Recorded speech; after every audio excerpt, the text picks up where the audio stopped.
Tricolor de toda a terra, está no ar o seu Resenha Express, a sua resenha de todos os dias. Eu sou o Quintelli e você está no canal Resenha Tricolor 1902, o canal que não quer ser a sua voz, mas que quer dar voz a você, torcedor tricolor. Fica aí que está começando o seu Resenha Express.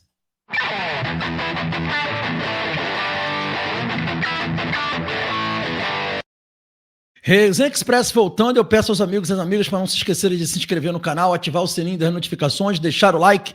Fazendo isso, você diz ao YouTube que esse conteúdo é legal, ajuda a gente a crescer cada vez mais. Pedir também que tão importante quanto você se inscrever no canal e deixar o like é você dar o hype nesse vídeo. Como é que você dá o hype? Você puxa o comentário para o lado, clica na opção hypar, tem a opção gratuita, tem a opção paga, dá essa moral para a gente, é muito importante o seu hype, é muito importante que vocês façam isso, que fazendo isso esse conteúdo vai chegar a mais pessoas, tá bom?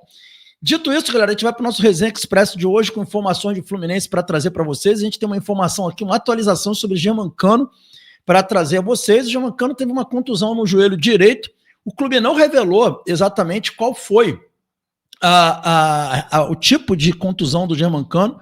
A gente ficou meio que sem saber, mas parece que foi uma contusão patelar, né?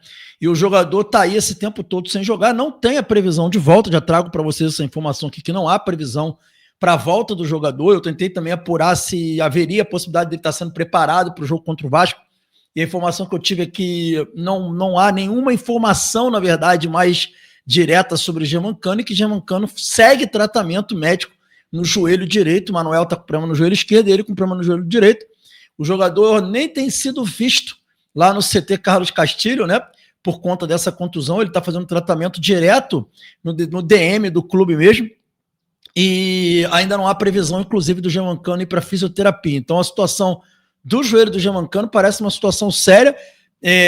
Como eu falei, o clube acaba não divulgando e a gente acaba ficando sem saber, de fato, o que está acontecendo com o atleta, mas, basicamente, o Germancano está aí nesse processo de tratamento sem previsão de volta aos campos, ok? Galera, ontem o Ademar Arraes esteve no GE, né? Ele foi no GE, foi sabatinado no GE. A gente vai colocar aqui na tela para vocês a matéria do GE. A gente não tem como colocar o vídeo das falas dele, porque a gente pode tomar direito autoral, mas está aqui, ó, ele esteve ontem no GE respondendo algumas perguntas. Eu vi toda a entrevista dele no GE, vi a sabatina dele no GE, e chamou muito a atenção o fato do Ademar o tempo todo falar sobre profissionalizar o futebol do Fluminense. Ele fala aqui, ó, por exemplo, nós queremos profissionalizar completamente o Fluminense, e para isso o sócio futebol tem que ser valorizado. Não há ninguém mais importante que o Fluminense do que o seu torcedor.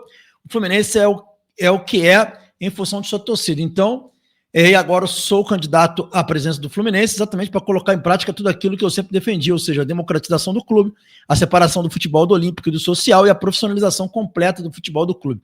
O Ademar bateu muito na tecla da questão da profissionalização do futebol. Teve um determinado momento ali que o repórter perguntou para ele, mas como que você vai profissionalizar o clube, não sei o quê. Ele falou que sobre a mudança estatutária, que é muito importante fazer essa mudança estatutária.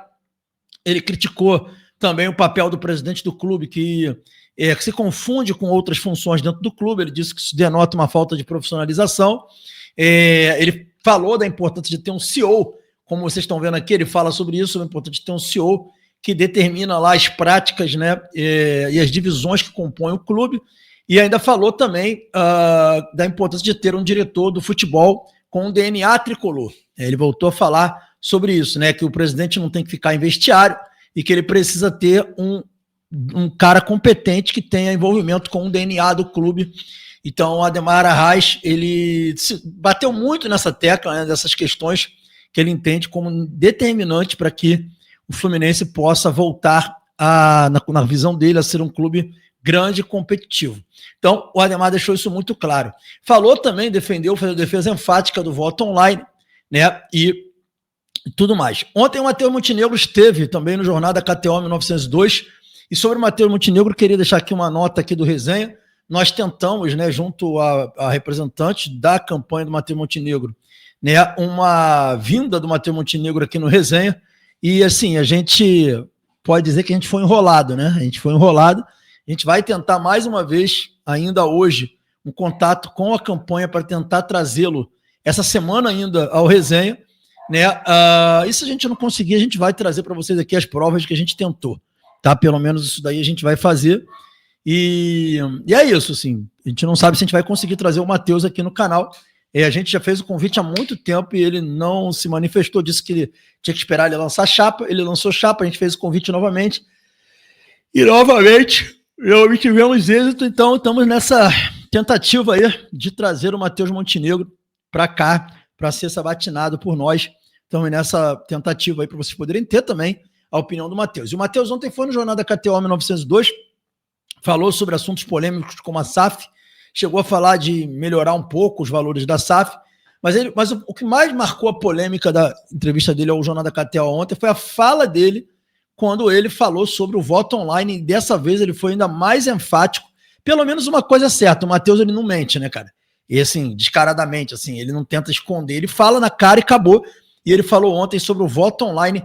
Ouça aí o que falou o Matheus Montenegro sobre o voto online. Os sócios do clube que vão votar.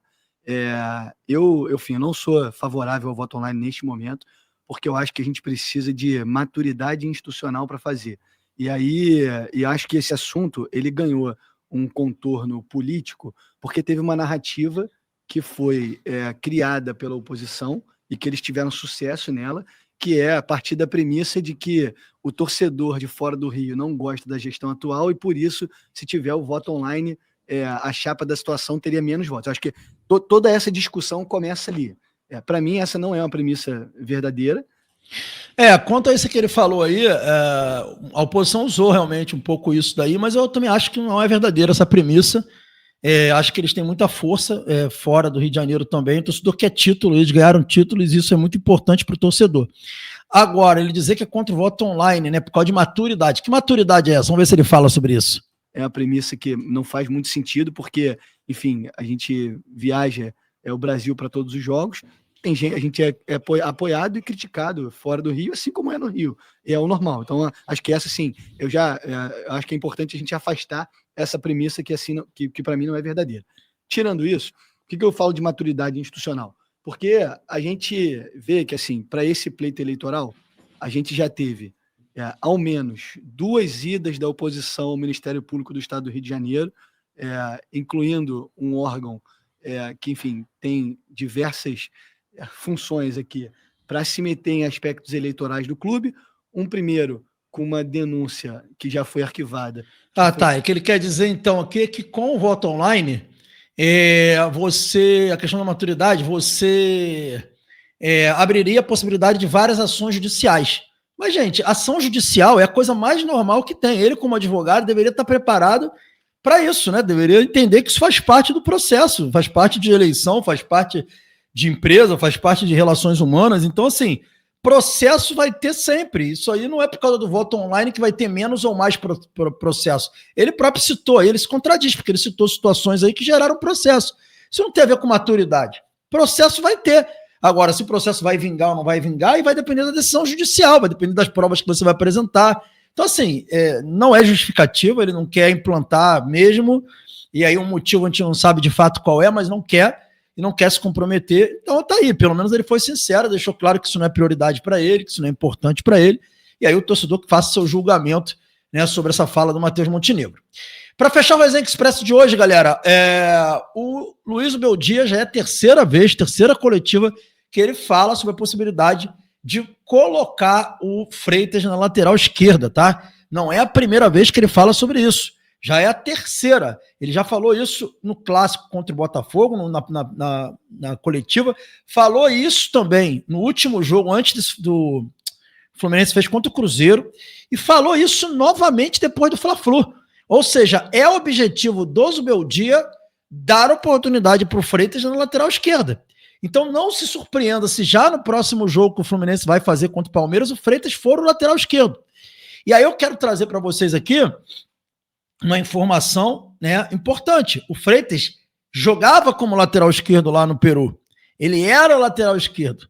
Então, para o Freitas jogar na lateral esquerda não é um problema não, tá? Não é um problema não. O Freitas sabe jogar ali, jogou muito tempo nessa posição, tá?